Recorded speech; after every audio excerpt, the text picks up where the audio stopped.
Are Democrats turning on Hunter Biden? Has he become so toxic that they are now trying to distance themselves, create a little moat around Joe Biden so that Hunter can't bring his crack cocaine across? Well, we see a pattern of some changes, which is always a little unusual. Jake Tapper, Washington Post, and Jamie Raskin all now shifting their language in slightly different ways. Jake Tapper, for example, says, now that David Weiss, he's been appointed as the special counsel, so he can botch it for another 5 years and scoot this thing past the election. Jake is wondering, those Republicans might have a point. One of the reasons to make him a special counsel, supposedly, is so that he has the ability to charge in other venues outside Delaware. But I believe he had previously argued publicly that he had the right to do whatever he wanted. Yeah, they told us that like 20 times. And then the times. whistleblowers said, sure you told us that, Jake. Behind the scenes, Weiss was complaining he couldn't do that. He wasn't able to do that. And the Justice Department and Weiss denied what the whistleblowers were saying. But this move makes it seem as though, maybe the whistleblowers were right. Yeah. Maybe what they were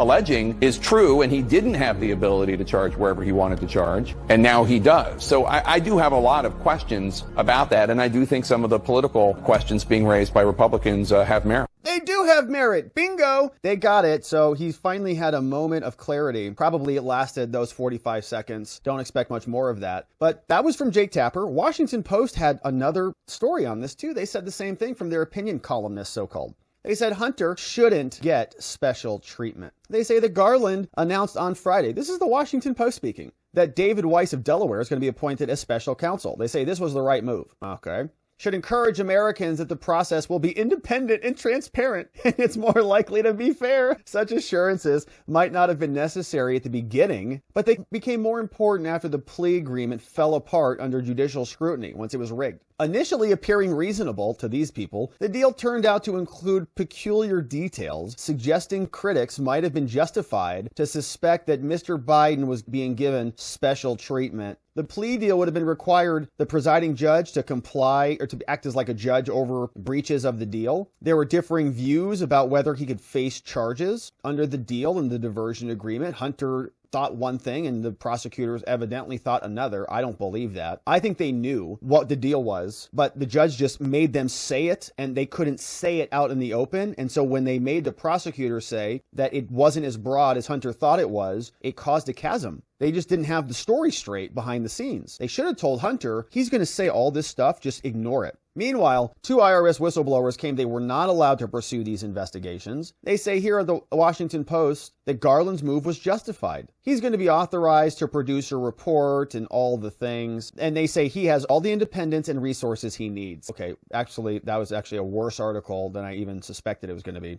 So it's now just puffing up Mr. Weiss, who's already given Hunter a scam deal. And they're going to say that reappointing the guy who gave him a scam deal is going to ensure justice. That's how delusional they are over there at the Washington Post, just so we can all be familiar with that. Now, it's not just the Washington Post. Now, finally, we've got Representative Raskin, who had a couple interesting comments to say about this and using some language like unlawful. Here's Raskin. Joining us now is Congressman Jamie Raskin, the top Democrat on the House Oversight Committee. Congressman, thank you for being here. What do you make of this appointment of the special counsel on Hunter Biden? Well, Right? of course, it's what my Republican colleagues have been demanding and asking for months. And Years, actually. It would have been nice to have it years ago when Joe Biden took over. now they seem to disapprove of it for some reason. Well, again, because it's just appointed now after you've already tried to scam through a plea deal. And you appointed the same guy who screwed up the first investigation to now be the special counsel. So that's the reason. To me, it seems to formalize what has basically been the understanding from the beginning, which is that David Weiss, the U.S. Attorney for Delaware, who'd been nominated by Donald Trump, can make the decisions about what to charge, where to charge, and when to charge. He could never do that. If he could do that, then why does he need special counsel status? And with the collapse of the plea agreement that he had apparently worked out with Yeah, that was a scam. Hunter Biden, now he wants to be certain that he's got the authority to go bring charges wherever he wants. So But you from my said he already had perspective, that, it is though. the rule of law and the justice system working itself out the way that it does. And,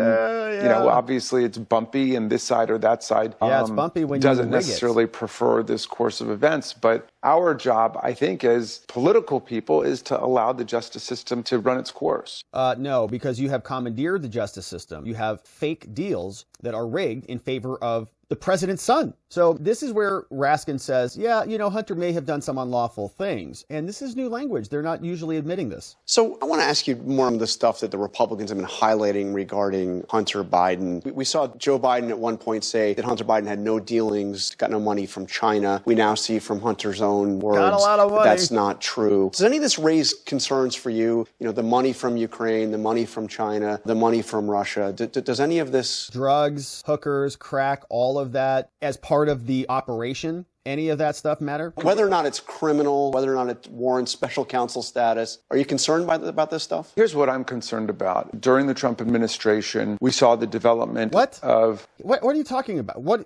Trump, what? A completely new public philosophy, which is that government is not an instrument of the common good and the public interest. Government is an instrument for private self-enrichment for the guy who gets in. A lot of this conduct with Hunter and Joe was when Joe was the vice president. Trump wasn't even thinking about running for office yet. So what happened then? For his family, for his private businesses. And that's a model that we're seeing all over the world. But you don't approve of that model, obviously. I do not. You denounced that model. That's what Putin is doing. Donald Trump, yeah. That's what Orban is doing. That's what Marcos is doing. That's what El Sisi is doing. That's what it's been going on since the dawn of mankind. Well, but it's new for America that somebody would get in and basically just say, everything is corrupt and I'm just as corrupt as the next guy and I'm going to take money as Trump did from China, from Saudi Arabia, from the United Arab Emirates. I mean, look, his son-in-law, Jared Kushner, pocketed a cool $2 billion from Saudi Arabia. From Saudi Arabia in a corporation he created. And he had the Saudi portfolio in the White House. But what about Hunter? So I am concerned about it, and I'm concerned not just about public officials like Donald Trump and Jared Kushner who do it,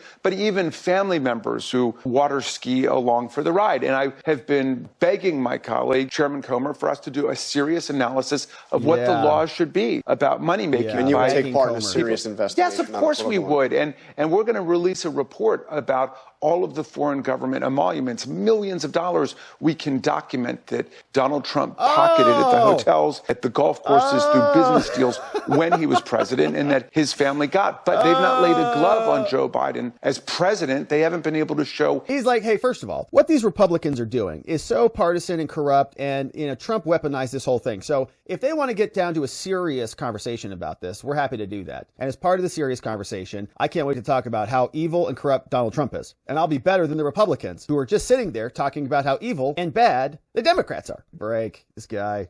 Any criminal corruption on his part. What they've got is Hunter Biden. And we all seem clear that this guy was addicted to drugs and did a lot of really unlawful and wrong things. And we have said... And I get so irritated about this. There are many addicts out there who are good people. They just suffer from an addiction. But they're not out there beating hookers and trading on the American name, threatening Chinese businessmen because daddy's sitting right next to you. They're not doing that type of stuff, engaging in criminality. Let the justice system run its course. They're not saying that about Donald Trump. Anytime Donald Trump actually gets indicted after a grand jury has already determined that there's probable cause to prosecutors. They attack the prosecutors. They attack the judges. Right. They attack the system. For them, Donald Trump could never be guilty of anything. Well, not by your corrupt DOJ. Everything you guys make up is just made up. It's the boy who's cried wolf. You guys have cried wolf too many times. Certainly, I do not want a criminal leader. Nobody wants a criminal leader. But they make that up. They just say, well, we don't like this guy, therefore he's a criminal. And we control these prosecutors' offices in different jurisdictions. And so we're going to use those to our advantage to gain leverage over the political conversation when our candidate is terrible and cannot even run or speak or think. So they're constantly playing the game, moving things around. I'm not sure they're actually turning on Hunter. Feels like they're moding this thing up, acknowledging what they have to acknowledge while trying to protect Biden. We'll see where it goes, my friends.